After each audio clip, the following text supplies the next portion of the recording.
बिस्मिल्लाहिर्रहमानिर्रहीम, अस्सलाम वालेकुम। प्रोग्राम डायरेक्ट लाइन में खुश आमदीद। मैं हूं आपका मेजबान ज़ौक अहमद। नाज़रीन, अदलिया पर इस वक्त हुकूमत और अपोजिशन दोनों ही तनकीद कर रहे हैं। चेयरमैन पाकिस्तान तहरीक इंसाफ जो कि साबिक चेयरमैन हैं इमरान खान, उनकी जानिब से चीफ जस्टिस काजी फायजीसा और इस्लामाबाद हाई कोर्ट के chief justice justice Aamir Farooq पर तनकीद की जा रही है, जबकि हुकूमत और उनके इत्तेहादी जो कि गुज़िश्ता दिनों मखसूस नशिस्तों के हवाले से एक फैसला आया था जिसके अंदर पाकिस्तान तहरीक इंसाफ को मखसूस नशिस्तें देने का कहा गया था, उस पर तनकीद भी कर रहे हैं और उसके मुतबादिल के तौर पर एक कानून साजी भी कर ली गई है जिससे पाकिस्तान तहरीक इंसाफ के लिए हुकूमती सतह पर यह नामुमकिन देखा जा रहा है कि मखसूस नशिस्तें उनको मिल जाएंगी और इस तरह पाकिस्तान तहरीक इंसाफ अक्सरियत के अंदर पार्लियामेंट में हमें नजर आएगी। दूसरी जानिब आज सुप्रीम कोर्ट के सीनियर तरीन जज जस्टिस मंसूर अली शाह की जानिब से एक तकरीब में खिताब करते हुए बहुत ही अहम बातें की गई है। कल उन्होंने रिमार्क्स भी दिए थे कुछ इस किस्म के, और आज एक तकरीब से खिताब करते हुए उन्होंने कहा कि अदालती फैसलों पर अमल दरामद का मामला जजेस कमेटी में उठाऊंगा। उन्होंने कहा कि यह मुमकिन नहीं कि सुप्रीम कोर्ट के फैसलों पर अमल दरामद ना हो। जस्टिस मंसूर अली शाह ने यह भी कहा कि ऐसा नहीं कि सुप्रीम कोर्ट के फैसलों पर अमल नहीं होता, सुप्रीम कोर्ट अपना इख्तियार आइन से लेती है, हमारी जिम्मेदारी है कि हम तवाजुन बरकरार रखें। अगर फैसलों पर अमल दरामद नहीं होता तो आइन की खिलाफ वर्जी होगी, जबकि सुप्रीम कोर्ट ने फैसला कर दिया तो उस पर अमल होना जरूरी है, यह भी उनकी जानिब से कहा गया। और उन्होंने एक और अहम बात यह की है कि अगर इस तरफ चल पड़े कि अदालती हुक्म पर अमल नहीं हो सकता तो आईनी तवाजुन बिगड़ जाएगा। सुप्रीम कोर्ट के फैसलों पर अमल करना रिवायत नहीं, लाजमी आईनी तकाजा है। अगर कोई नया निजाम बनाना चाहते हैं तो बना लें, मामलात इस तरह नहीं चलेंगे। ये अहम तकरीर के अंदर उनकी जानिब से जो है वो नुकात उठाए गए हैं और इस तरह के रिमार्क्स भी उनकी जानिब से दिए गए थे। तो अब मामला किस तरफ जाएगा, क्योंकि पार्लियामेंट और उसके साथ साथ जो है अदलिया वो आमने सामने नजर आ रहे हैं और खास तौर पर सुप्रीम कोर्ट के सीनियर तरीन जज जस्टिस मंसूर अली शाह को लेकर पाकिस्तान तहरीक इंसाफ वाले बड़े पुरुमीद हैं। ख्वाजा आसिफ साहब भी खदशात का इजहार कर चुके हैं। तो इस मामले को डिस्कस करेंगे और इसके साथ साथ पाकिस्तान के हीरो अरशद नदीम का जिक्र भी किए देते हैं। कल हमने उनकी जीत को इस प्रोग्राम के इस प्लेटफॉर्म के जरिए भरपूर तरीके से सेलिब्रेट किया और आज वो रात को तकरीबन 1 बजे पाकिस्तान में लैंड कर जाएंगे और एक काफिला उनके गांव से, उनके घर से भी आ रहा है, मियां चन्नू से, उनको रिसीव करने के लिए। और हुकूमती सतह पर भी भरपूर तैयारी की जा रही है। अभी वो प्लान होगा क्या, कल वो लाहौर के अंदर डबल डेकर बस के ऊपर कल दिन के टाइम जो है वो पाकिस्तानी आवाम उनको देखेगी और उनका इस्तकबाल करेगी और इस जीत को सेलिब्रेट करेगी, या रात को अपने गांव चले जाएंगे। इस हवाले से जो भी अपडेट्स होंगी वो आपको गाहे बगाहे आगाह करते रहेंगे। अब बात करते हैं कुछ सियासी और अदालती मामलात के हवाले से। प्रोग्राम में हमारे साथ पाकिस्तान तहरीक इंसाफ से फिरदौस शमीमी साहब मौजूद हैं, जबकि इसके साथ साथ अली गौहर साहब पाकिस्तान मुस्लिम लीग नून से मौजूद हैं और पाकिस्तान पीपल्स पार्टी से कुछ ही देर में हसन मुर्तजा साहब हमें ज्वाइन करेंगे। मैं सबसे पहले अली गौहर साहब आपकी तरफ आऊंगा। अली गौहर साहब के अब सुप्रीम कोर्ट के सीनियर तरीन जज जस्टिस मंसूर अली शाह साहब ने आज बड़े ही अहम गुफ्तगू की है एक तकरीब के अंदर। उन्होंने कहा कि जो फैसले हम करते हैं वो लाजमी तौर पर इंप्लीमेंट होते हैं और फिर एक फैसला जो रिसेंटली हुआ है पाकिस्तान तहरीक इंसाफ के हवाले से उसके मद्दे मुकाबिल तो आप लोगों ने कानून साजी कर ली है। देखिए, बात यह है कि जब कोई फैसला हो जाता है तो जाहिर है उस फैसले के ऊपर तजिए भी हो सकते हैं और तनकीद भी हो सकती है। बुनियादी तौर पर तो सूरत हाल ये है कि सुप्रीम कोर्ट की तरफ से जो फैसला आया और जिस तरह से वो 8 जजेस ने जो फैसला दिया, वो 15 दिन के अंदर उसका टाइम था, उसका अभी तक तफसीली फैसला सामने नहीं आया। और दूसरी बात ये है कि जो बाकी तजिए तो छोड़ दे कि पार्लियामान ने क्या किया है या क्या होना चाहिए, लेकिन जो जिन दो जजेस ने तफसीली फैसला जारी किया उन्होंने एक एक आइन की शिक की वजाहत की है और ये एक बड़े संगीन हालात हैं कि उन्होंने कहा है कि ये जो फैसला है ये खिलाफ आइन और कानून है। और उन्होंने अली गौहर साहब दो की राय का आप जिक्र कर रहे हैं, लेकिन आप फिर दूसरी तरफ 11 की राय है जो पाकिस्तान तहरीक इंसाफ को एक सियासी जमात कंसिडर करते हैं, फिर 8 की राय ये है कि वो कहते हैं कि मखसूस नशिस्तें पाकिस्तान तहरीक इंसाफ को मिले। देखें, बात ये है कि वो एक बात अलग है, लेकिन मैं इस बात पर आपको अपना नुक्ता नजर बता रहा हूँ कि जिन 2 जजेस ने फैसला दिया है उन्होंने क्लियरली ये बताया है कि ये फैसला आइन से मुतसादम है। जिस तरह से पार्लिमान और तमाम इदारों का काम आइन पर अमलदारी है और आइन को रीराइट ना करना है, इसी तरह से सुप्रीम कोर्ट के ऊपर भी ये जिम्मेदारी आयद होती है कि वो अपने फैसले कानून और आइन के मुताबिक करे। और पार्लिमान का काम जो है वो लेजिस्लेशन करना है, पार्लिमान का काम कानून साजी करना है। अगर पार्लिमान कानून साजी नहीं करती तो फिर पार्लिमान को भी ताला लगा देना चाहिए। मैं तो बिल्कुल 100% एग्री करता हूं, पार्लिमान का काम सिर्फ और सिर्फ कानून साजी ही करना होता है और इसीलिए नुमाइंदे मुंतखब होते हैं, लेकिन कानून साजी की जो टाइमिंग है उस पर सवालात उठ रहे हैं। नहीं, वो जाहिर है कि पार्लिमान ने अपना, जब आइन से मुतसादम फैसले आएंगे तो फिर पार्लिमान ने भी तो अपना एक किरदार अदा करना है ना। तो मैं तो समझता हूँ कि पार्लिमान को इस बात से नहीं रोका। हाँ, अगर कोई पार्लिमान ऐसा कानून बना दे कि जो आइन से मुतसादिम हो तो फिर उसको तो सुप्रीम कोर्ट में भी चैलेंज किया जाता है। लेकिन अगर कानून आइन से मुतसादिम ना हो तो मेरा ख्याल है कि फिर बिला वजह उसके ऊपर स्टे ऑर्डर्स देने, फिर बिला वजह उसको रोकना, ये भी मैं समझता हूँ कि फिर इस तरह मुल्क में जो है वो एक आईनी बहरान ही पैदा होता है। फिर समीम नकवी साहब, मैं गुजारिश और करूंगा। देखिए, बात ये है कि जो कानून साजी पार्लिमान ने की है वो भी कानून और आइन के ऐन मुताबिक की है। लिहाजा इस वक्त जो तनाव है इदारों के दरमियान उसको डिफ्यूज करने के लिए तमाम इदारों की ये जिम्मेदारी आयद होती है कि वो इन चीजों को रिव्यू करें और उसके साथ साथ आपको पता है कि रिव्यू के लिए भी एक पिटीशन दायर करते हैं। बिल्कुल ऐसे ही है, वो भी आइन और कानून के मुताबिक ही है। तो हम तवक्को करते हैं कि जितने भी इदारे हैं वो कानून और आइन, ठीक है, आपकी तवक्कुआत ये है कि इस पर अमल दरामद, इस फैसले पर अमल दरामद हो जाए। सुप्रीम कोर्ट का जो फैसला है, जो आपने कानून साजी किया उस पर अमल हो, लेकिन सुप्रीम कोर्ट के फैसले पर क्या अमल दरामद हो पाएगा, ये एक सवालिया निशान है। फिर समीम नकवी साहब, किस फैसले पर अमल होगा? और फिर जैसे आपने सुन लिया कि हुकूमत का यह मौकफ है कि हमने तो जब जरूरी समझा तब ये कानून साजी की, किस तरह फ्लोर क्रॉसिंग की इजाजत आपको दे दी जाए?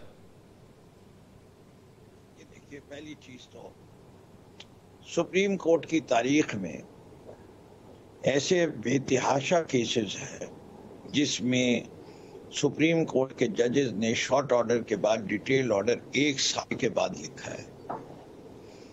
पूरी सुप्रीम कोर्ट के रजिस्ट्रार से अगर आप सवाल पूछेंगे और कहेंगे कि जी आप हमें एक एवरेज टाइम बता दीजिए, तो वो ये कहेंगे कि जी एवरेज टाइम जो है वो 4 महीने है और 2 महीने से कम कभी भी डिटेल ऑर्डर लिखने के लिए नहीं लिया शॉर्ट ऑर्डर के बाद। तो ये जितने हकाइक बयान कर रहे हैं नाम के बैरिस्टर, लेकिन अवाम को बेवकूफ बना रहे हैं इस वक्त। ये डाटा आप जो है, अगर नहीं आप अपने टेलीफोन के जरिए या उनको, गौर साहब को कहता हूँ जरा आर्टिफिशियल इंटेलिजेंस पे ये सवाल पूछ लें, वो कंप्यूटर के अंदर जो है वो डाटा निकाल के इनके सामने रख देगा कि जो बातें मैं कह रहा हूँ वो हकीकत है या गलत है। एक दूसरी बात इन्होंने कही कि जी 2 जजेस ने इख्तलाफ किया। भाई, ये जब आप बैठे थे 13 जजेस, तो आपने भी तो, इन 2 जजेस ने क्या मुंह पे पट्टी बांधी हुई थी? नहीं, वहां भी इख्तलाफ किया था। इनकी राय को कितने लोगों ने मुस्तरद किया? कुछ कम ने किया, कुछ बेवकूफ जजेस थे। भाई, सीनियर मोस्ट 11 जजेस, ये तो बहुत नीचे आते हैं दोनों हजरात, 11 जजेस ने इनकी राय को मुस्तरद किया है। आप कहते नहीं कौम जो है 11 की राय को नहीं तरजीह दे, 2 की कर ले। वाह, इस पे आप कानून साजी करेंगे? क्यों मजाक बना रहे हैं पूरी कौम का? लेकिन अगर ये काम होने लगा कि रेट्रोस्पेक्टिव, देखिए इन्हें कानून इंप्रूव करना था, करें जरूर, जो सुकम था कानून में उसको दूर कर दीजिए, लेकिन 2017 से क्यों लगा रहे हो? क्या तुम्हें एहसास अब हुआ है 7 साल बाद? आज 2024 अगस्त के महीने से लगाते ना, जो हो गया वो हो गया, सुप्रीम कोर्ट ने फैसला दे दिया। अभी तो इनको ज्यादा इंसिस्ट करेंगे तो मुझे खौफ, इनको बता रहा हूं कि सुप्रीम कोर्ट पूरे इलेक्शन को कल अदम करार देगा।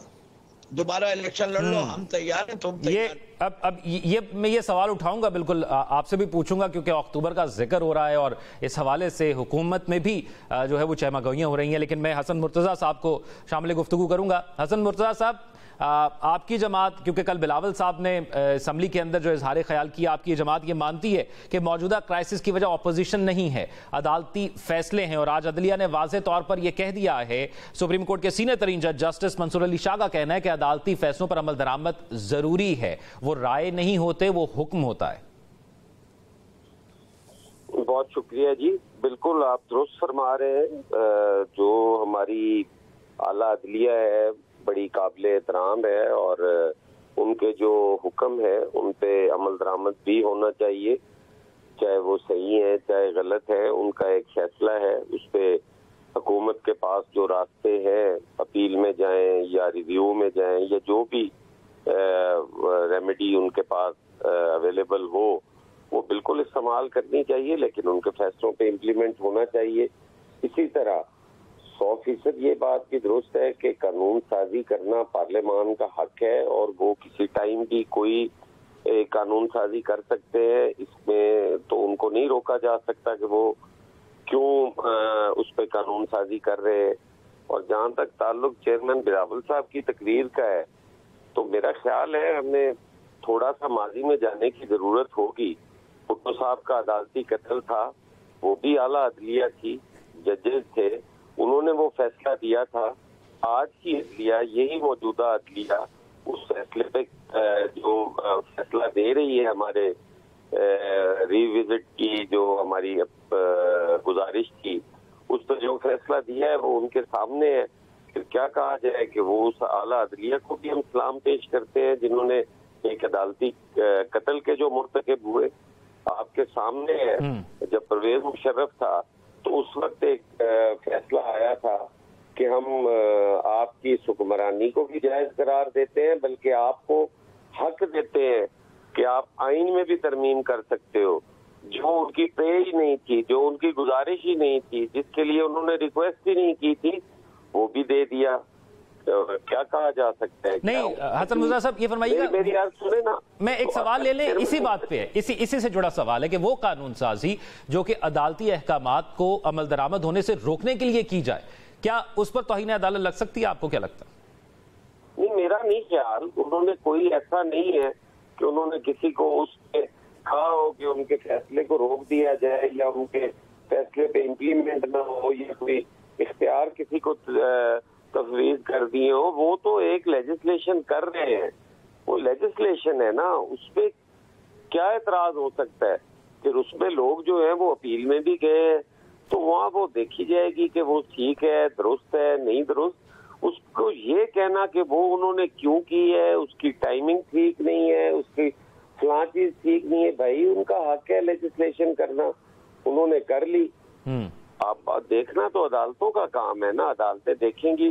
मैंने पहले अर्ज की है कि वो हमारे लिए काबिल एहतराम है, उनके फैसलों पे अमल दरामद होना चाहिए।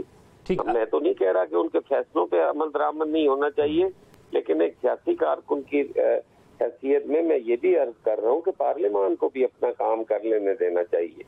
अगर ये सारी चीजें हमने देखनी है तो चेयरमैन ने तो कल वाज़ेह कहा कि वो डैम भी खुद बनाते हैं। वो डैम वाले जो साहब थे, क्या किया? वो कहाँ गया? वो डैम कहाँ गया? वो पैसा अरबों रुपया कौम का वो कहाँ गया?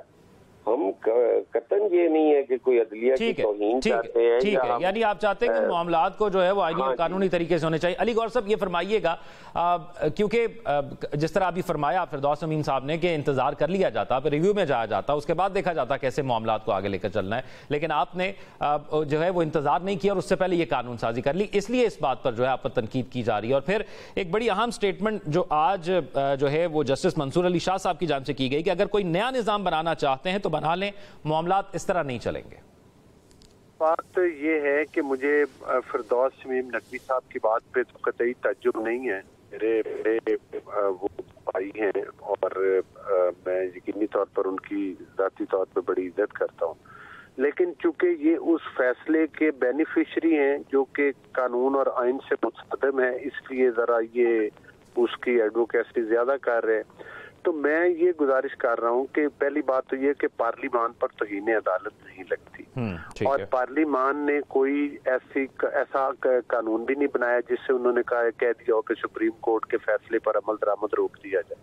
और जिस तरह से कि अभी मेरे दूसरे भाई बता रहे थे आपको शाह साहब कि भाई जब परवेज मुशर्रफ का वक्त था तो सुप्रीम कोर्ट से ही फैसला आया था कि उनको आइन में तरमीम करने का भी हक दिया जाता है। तो भुट्टो साहब की उन्होंने आपके सामने मिसाल रखी है।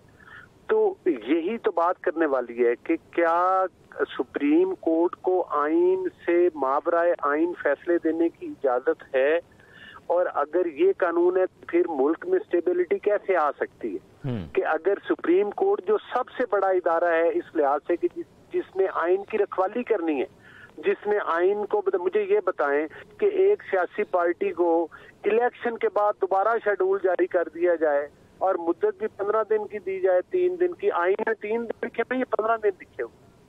तो और दो उन सुप्रीम कोर्ट के 2 जजेस जिनको थोड़ी तादाद में कह लें, लेकिन तो उन्होंने आइन की दफात की, एक नहीं उन्होंने 5-6 दफात की वजाहत की है कि अगर इस फैसले पर अमल दरामद होता है तो ये दफात मुअत्तल करनी पड़ेंगी आइन।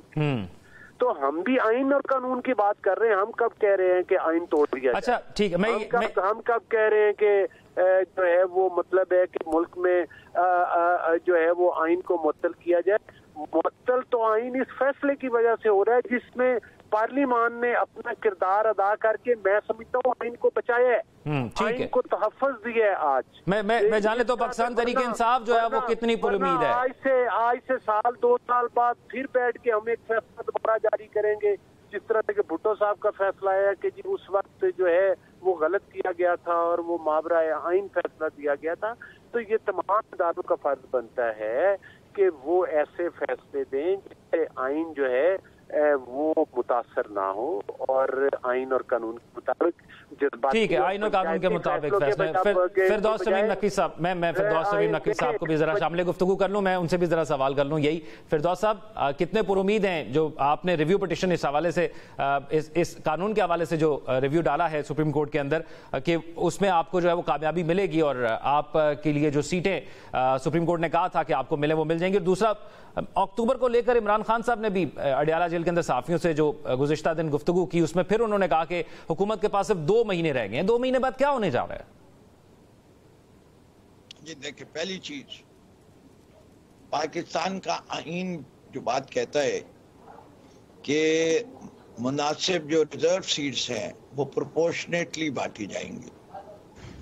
सुप्रीम कोर्ट ने अपनी हियरिंग के दौरान एक चीज इस्टेब्लिश कराने की कोशिश की कि जितने लोग आज़ाद खड़े हुए थे उनका ताल्लुक एक जमात से था, उस जमात का नाम पाकिस्तान तहरीक इंसाफ था। पाकिस्तान तहरीक इंसाफ से ये नाम से ये लोग क्यों नहीं इलेक्शन लड़ सके, तो वादे किया गया कि इलेक्शन कमीशन ऑफ पाकिस्तान ने उन्हें लड़ने नहीं दिया। उसके ऊपर सुप्रीम कोर्ट ने कहा, जब अटॉर्नी जनरल साहब कहते हैं, उन्हें कहा आपने हमारा फैसले को सही इंटरप्रेट नहीं किया, आप एक आईनी अदारा जरूर है लेकिन आपने एक गैर आईनी काम कर दिया। ठीक है जी, कि फेयर एंड फ्री इलेक्शन नहीं किया। उसके बाद ये बात वाजे करना कि जब रू आइन की ये है कि जिस जमात को जितनी सीटें मिली हैं उसी के लिहाज के उसकी रिजर्व सीट में उसकी कई चीजें फैसला हो सकती हैं।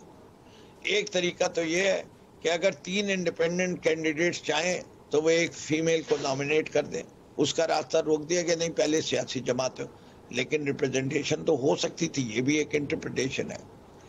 कंप्लीट जस्टिस देने के लिए उन्होंने अपने शॉर्ट ऑर्डर में क्या लिखा, उन्होंने कहा हम आर्टिकल 187 का सहारा लेते हैं। आप कहते हैं तो मैं आर्टिकल 187 पढ़ देता हूँ, 1.5 मिनट लगेगा, पढ़ देता हूँ। नहीं, आर्टिकल 187 इंटरप्रेट करने का राइट जजेस को देता है।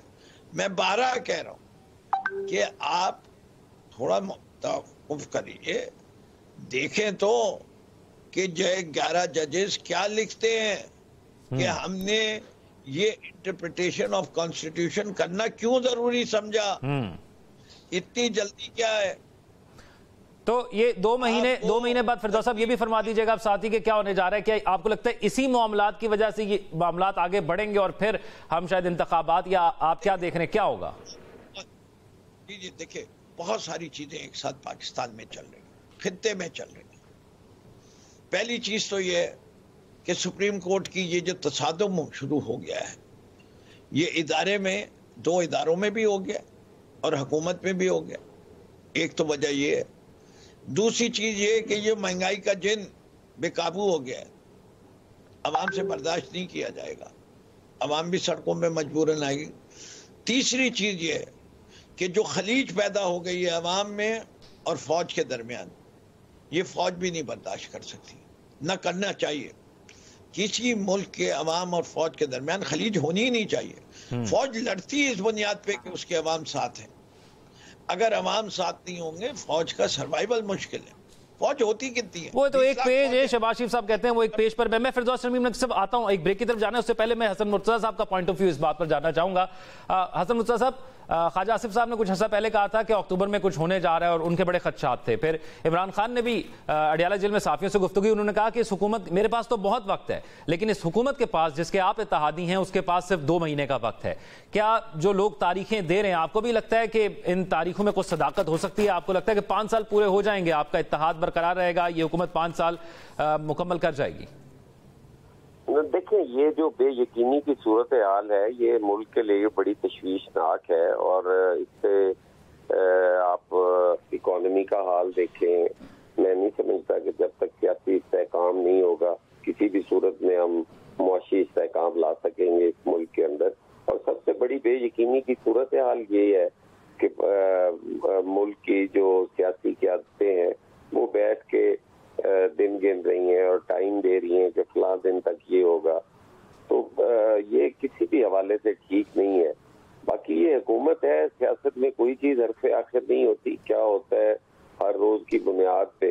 लेकिन जो एक सियासी कारकुन की हैसियत से मैं देख रहा हूँ, तो ये 2008 से 13 तक की जो हमारी हुकूमत थी, वो रोज़ चाय की प्याली में एक तूफान बरपा होता था और रात को जो दानिश्वर टीवी पे बैठते थे, वो हुकूमत खत्म करवा के और पीपल्स पार्टी की छुट्टी करवा के घर भेज कर सोते थे। तो वो फिर वही होता था। मैं नहीं समझता कि कोई इतना बहरान जो है ये हुकूमत के लिए खतरनाक होगा। हुकूमत अपना टाइम भी पूरा करेगी और इंशाअल्लाह ताला उसे करना भी चाहिए। ठीक है, हुकूमत आपको समझती है। मामलात है, इनको बैठ के हल करने की जरूरत है। इस पे मुल्क का नुकसान है। कोई भी अगर इसमें अपना सियासी फायदा देख रहा है तो वो मुल्क का मुखलिस नहीं है, वो किसी भी जमात से। ठीक है, आप समझते हैं कि स्टेबिलिटी बहुत जरूरी है मुल्क के अंदर। ये स्टेबिलिटी होगी तो फिर अमन अमान भी कायम रहेगा, फिर मईशत भी ठीक होगी।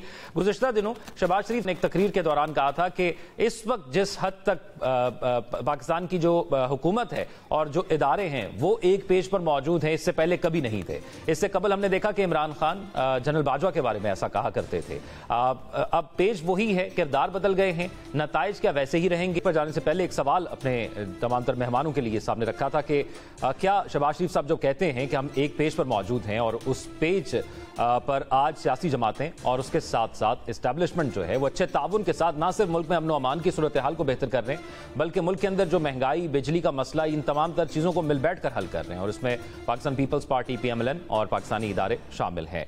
इस तरह की बातें इमरान खान भी किया करते थे। वो कहते थे कि हम एक पेज पर हैं इस्टेब्लिशमेंट के साथ। और ये भी कहा जाता था कि जो बैरून मुल्क से पाकिस्तान के अंदर इमदाद आई है उसमें इस्टेब्लिशमेंट का बड़ा अहम किरदार रहा है, वो पाकिस्तान के अंदर लेकर आई है। तो अली गौर साहब फरमाइएगा, क्या फर्क है इस दफा जब इमरान खान साहब कहते थे और आप जब आप कह रहे हैं?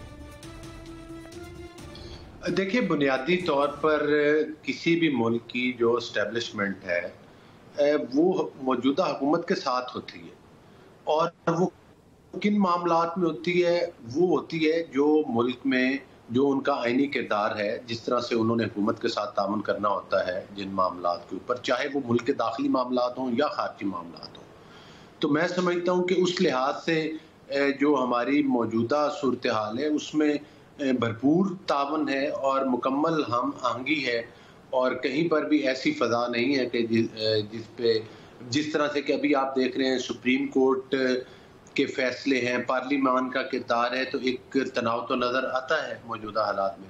लेकिन इस तरह का कोई तनाव जो है वो हुकूमत और एस्टेब्लिशमेंट के दरमियान में अली नहीं गौहर है। साहब, एक जमाने में ना शहबाज शरीफ साहब ने एक गिला किया था। शहबाज शरीफ साहब ने कहा था कि जितना एस्टेब्लिशमेंट ने इमरान खान को सपोर्ट किया है, अगर उसका 30% हमें सपोर्ट कर देते तो हम मुल्क के हालात बेहतर कर देते। तो अब तो एक पेज पर 100% आप लोग मौजूद हैं, तो अब आपसे तवक्कुआत भी ज्यादा है। बिल्कुल, आपने बड़ी सही बात की है और ये शहबाज शरीफ साहब ने भी कहा था। देखिए, बुनियादी तौर पर बात ये है कि आप 2013 से लेकर 18 तक नून लीग ने बहुत अच्छा डिलीवर किया। अल्टीमेटली आरटीएस सिस्टम बंद करके वो प्रोजेक्ट लॉन्च किया गया जिसका हमारा मुल्क मुतहम्मिल नहीं था और जिसने पाकिस्तान में महंगाई को घेर लिया, पाकिस्तान की मईशत की तबाही हुई अदवार के अंदर, पाकिस्तान में सियासी इंतशार फैला। अब जाहिर है जिस मुल्क के लिए जब कहा तो ये गया था कि इतने लाख घर बना देंगे, इतने अरब की इन्वेस्टमेंट्स आ जाएंगी, सिर्फ खोखले नारे लगाए और अमली तौर पर पाकिस्तान की तारीख के सबसे बड़े कर्जे लेकर और उनको आए बाएं शाएं करके उड़ाकर और मुल्क की मईशत की तबाही करके वो घर जाते हुए, और वो भी एक गैर आइनी हुकूमत को जो है वो एक आइनी तरीके के साथ हटाया गया था। और बल्कि उस वक्त के डिप्टी स्पीकर ने तो आइन की भी धज्जियां उड़ाई। आपने देखा, पूरी कौम ने देखा कि वो क्या हुआ है। तो जाहिर है कि इस इतने बड़े लेवल की जो तबाही है, उस तबाही को बेहतर करने के लिए ये तो ख्वाब देख रहे हैं रोज। ये तो पाकिस्तान के खिलाफ खतूत लिखते हैं, ख्वाब देखते हैं कि पाकिस्तान डिफॉल्ट कर जाए। अल्लाह ने किया, पाकिस्तान डिफॉल्ट नहीं किया। अब जाहिर है महंगाई का इशू है, हर पाकिस्तानी के लिए, इससे इनकार नहीं किया जा सकता। लेकिन मैं समझता हूँ कि जिस तरह से शहबाज शरीफ साहब की हुकूमत, हमारी PMLN की इत्तेहादी हुकूमत मरकज में और सूबों में जो हमारी हुकूमत है, पंजाब में है, तो मैं समझता हूँ कि सारी सूबाई हुकूमतें मिलकर अगर मेहनत करें तो पाकिस्तान की माशी हालात आपको काफी बेहतरी की तरफ जाते हुए नजर आए। इन तमाम सूबाई हुकूमतों के लिए एक हुकूमत ऐसी है जिसको आपको उस पेज पर लाना पड़ेगा, जो कि KPK की हुकूमत है। मैं आता हूं इस सवाल के साथ दोबारा आपकी तरफ, क्योंकि जो गुफ्तगू आपने की, अब फिरदौस तमीम नकवी साहब से मैं उस पर जो है उनके कमेंट्स लेना चाहूंगा। फिरदौस तमीम नकवी साहब, ऐसा लग रहा है कि उस एक पेज पर अब आपके लिए कोई जगह नहीं है जो जगह आप लोग ढूंढ रहे हैं। मैं कह रहा हूं ये एक पेज की कहानी से पता नहीं ये लोग कब सीखेंगे। हमने सीख लिया है। बात सारी ये है, पहली चीज तो ये फैसला कर ले सियासतदान, क्या फौज का कोई किरदार है आईनी तौर पर इस मुल्क के मामलात को चलाने में। अगर है तो एक पेज पे होना जरूरी है, और अगर नहीं है तो फिर जरूरी नहीं है, फौज की जरूरत। दूसरी चीज, गौहर भाई ने, हम पिछले पता नहीं कितने सालों से टीवी पर डिबेट करते आ रहे, ये हिसाब लगा लें कि इमरान खान का दौरे हुकूमत और PDM-1, PDM-2 और care taker setup which was a continuation of PDM-1 को कितना टाइम हो गया। अगर दोनों हैं तो 3 साल वर्सेस 3 साल का कर लीजिए। उसके दरमियान हमने कोविड से भी डील किया और आखिरी 2 साल मुसलसल 6% ग्रोथ रेट भी दी। ये आए थे कि ये जी डबल डिजिट इन्फ्लेशन जो 12% थी, ये मुल्क को तबाह कर देगी। पेट्रोल की कीमतें 15 रुपए बढ़ गई, वावेला मच गया। इन्हीं ने की पार्टी के अंदर कितने वजीर आजम है, मेरे ख्याल से 5 उंगलियों से ज्यादा तो होंगे एक हाथ की। ये बड़ी काबिल लायक आलिम और फाजिल टीम के साथ आए थे जिन्होंने मुल्क की काया पलटने की सलाहियत थी। आया जरूरत पलटी लेकिन काई बना दिया मुल्क की मईशत का। क्या किया, महंगाई चली गई कितने पे, 40% पे। पेट्रोल की कीमत कितनी बढ़ गई, 150 रुपए। तो फिरदौस तमीम नकवी साहब, आप समझते हैं ये उस एक पेज पर होने की वजह से सब कुछ हुआ, जो बुनियादी सवाल मेरा था? नहीं, बात ये जो एक पेज वाले हैं ना, इनका काम सरहदों की हिफाजत करना है, हर चीज में वो टांग मत अड़ाए, ये इनके बस की बात नहीं है। They are not train to do that. One should do what they are train to do. They should do जिसका उन्हीं ने हल्फ उठाया है, अपने हल्फ की पासदारी करें, हल्फ के खिलाफ मत जाए। इनके हल्फ में लिखा गया नहीं है तो मैं ये आइन मेरे पास पड़ा है, मैं इसके पढ़ के दिखा दूंगा आप सबके सामने कि क्या इस आइन में लिखा हुआ है कि क्या हल्फ लेते हैं हमारे फौज के हर अफसर, सबका वो लिखा हुआ है कि हम सियासत में मुदाखलत नहीं करेंगे। फिरदौस साहब, फिर ये भी कहीं नहीं लिखा हुआ कि आप इमरान खान जेल में बैठकर ये कहें कि ये लोग अपना नुमाइंदा सामने लेकर आए, मैं उससे मुज़ाकरात करूंगा। मैं हसन मुर्तज़ा साहब के पास जाता हूँ। फिर क्या करूं? एक मिनट, आपने ये सवाल उठाया है, मैं मुज़ाकरात किससे करूं? वो जो मामला चला रहा है या जो खुद डुगडुगी का अमल कर रहा है? जिसके हाथ में डुगडुगी है उसी से बात की जाती है। मुझे पसंद नहीं है, मजबूरी है, because the people in power are actually the generals of Pakistan Army. ठीक है हसन मुर्तज़ा साहब, ये फरमाइएगा, इदारों का जो किरदार है वो पाकिस्तान के अंदर हमेशा से ही ये गुफ्तगू का हिस्सा रहा और इस पर हमेशा डिबेट हुई है, और अब वज़ीर आज़म साहब ने बड़े खुले अल्फाज में इस चीज़ का जिक्र भी किया है। तो आप उसी पेज पर मौजूद हैं ना जहां पर वज़ीर आज़म साहब मौजूद हैं?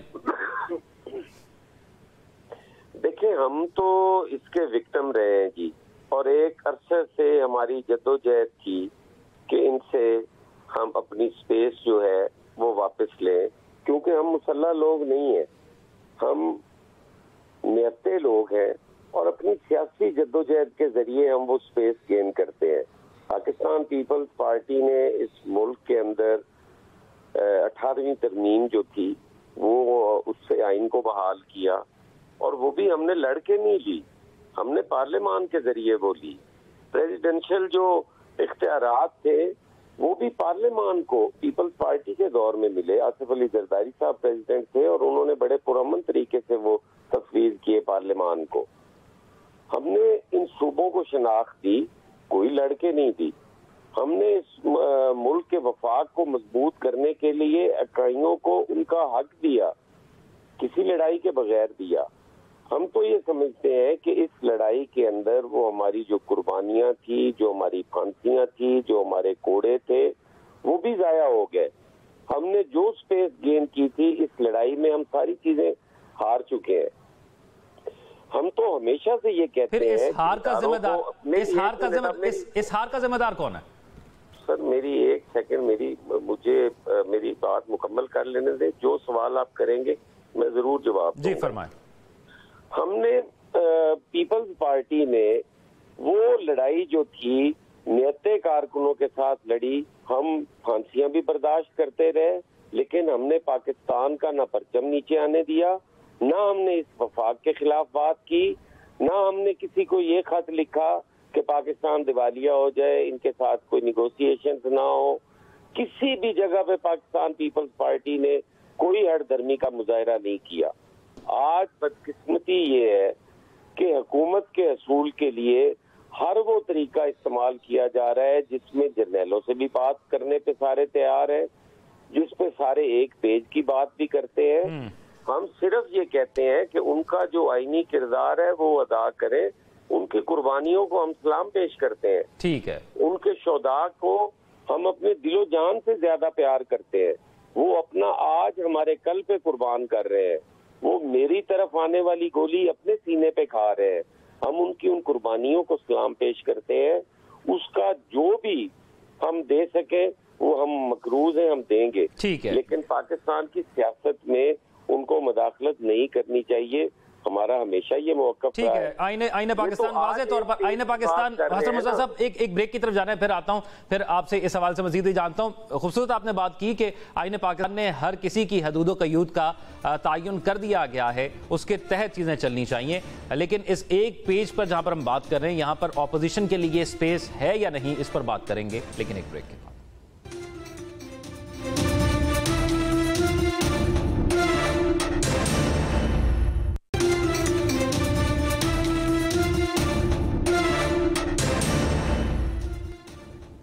ब्रेक के बाद खुशामदीद नाज़रीन। कुछ देर कबल जमीयत उलमा इस्लाम JUIF के सरबराह मौलाना फजल रहमान ने कहा था कि शहबाज शरीफ मुल्क को आगे ले जाने में नाकाम हो गए हैं।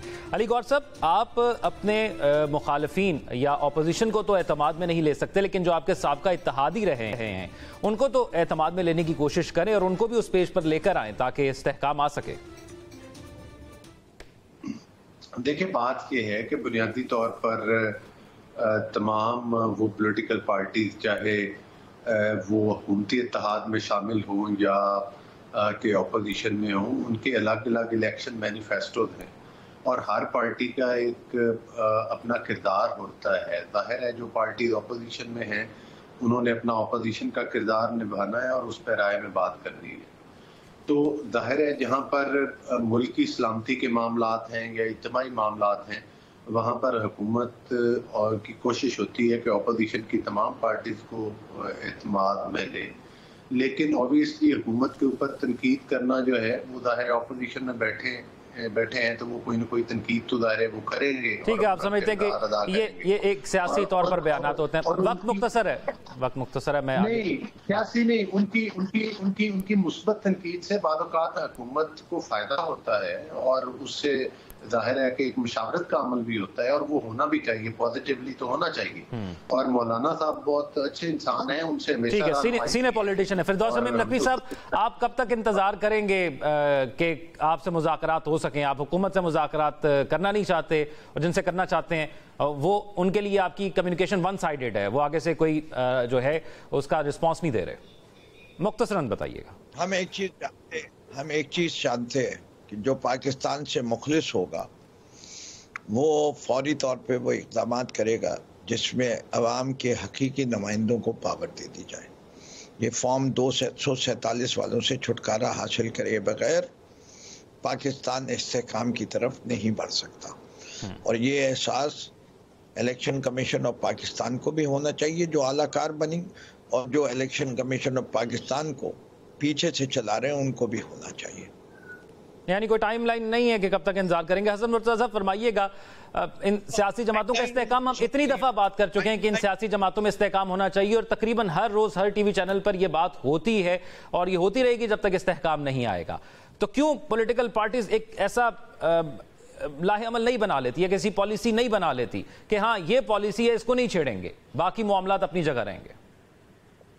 देखिए, सियासी जमातों के अंदर लचक होनी चाहिए और गुफ्तगू का जो रास्ते हैं वो बंद नहीं होने चाहिए। मामलात गुफ्तगू के जरिए ही हल होते हैं। इससे ज्यादा पॉपुलैरिटी हमारे पास थी जब बीबी तशरीफ लाई 86 में। एक समुंदर था लोगों का, अगर हम चाहते उस दिन तो हम कब्जा कर सकते थे हर चीज पे, लेकिन सवाल ही नहीं पैदा होता, एक गमला नहीं टूटा, किसी ने किसी को कुछ नहीं कहा। हमने अपनी पुरअमन जद्दोजहद के जरिए ठीक है पुरम जद्दोजहद रही और पुरम तरीके से ही हल हो गया। बहुत शुक्रिया तमाम मेहमानों का। प्रोग्राम का वक्त खत्म हुआ जाता है, आपसे कल मुलाकात होगी। अल्लाह हाफिज।